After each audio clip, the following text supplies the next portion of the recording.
Welcome to PN7 భక్తి. హైందవ సాంప్రదాయంలో మంగళ స్నానాలు, కోనేటి స్నానాలు, నది స్నానాలు, సముద్ర స్నానాలకు అత్యంత పవిత్రత ఉంది. ఏ క్షేత్రం వెళ్ళినా లేదా తీర్థయాత్రలు, పుణ్యక్షేత్రాల దర్శనం చేసుకున్నా కూడా తప్పకుండా అక్కడ పుణ్యస్నానం ఆచరించాల్సిందే.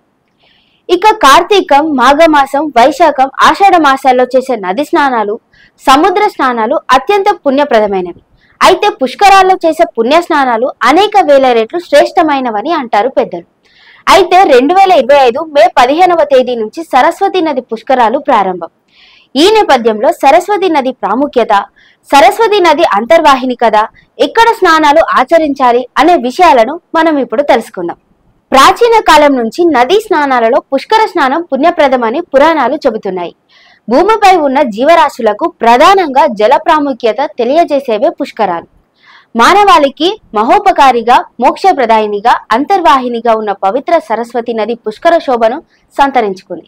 మే నెల 15వ తేదీన బృహస్పతి మిథున రాశి ప్రవేశంతో అంతర్వాహిని అయిన సరస్వతి నది పుష్కరాలు ఆరంభం.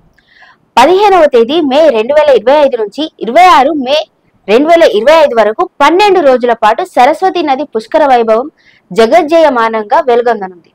పుష్కరాల వేళ ఆయా ప్రాంతాల వారు తమకు దగ్గరలో ఉన్న క్షేత్రాల్లోని ఘాట్ల వద్దకు వెళ్లి పవిత్ర స్నానాలు ఆచరించి పితృకర్మలు గావించి పునీతులు కావాలన్న సంకల్పంతో లక్షలాది మంది భక్తులు సిద్ధమవుతున్నారు.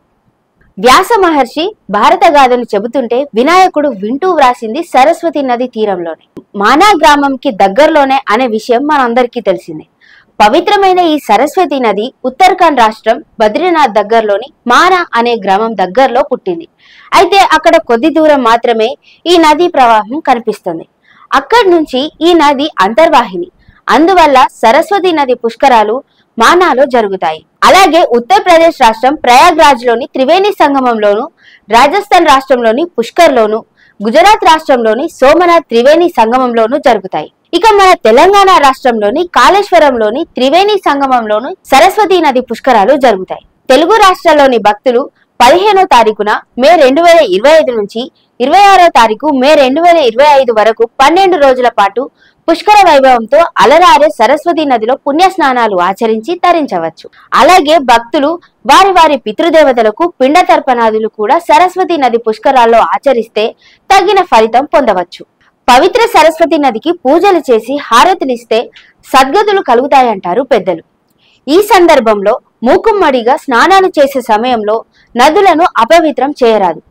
ప్లాస్టిక్ లాంటి వ్యర్థాలు, భారీ ఎత్తున పూలు, వివిధ రకాల వస్త్రాలను నదిలో వేయరాదు. నదిని కలుషితం చేయరాదు. సంప్రదాయబద్ధంగా పుణ్య స్నానాలు ఆచరించండి. సరస్వతీదేవి అనుగ్రహాన్ని పొందండి.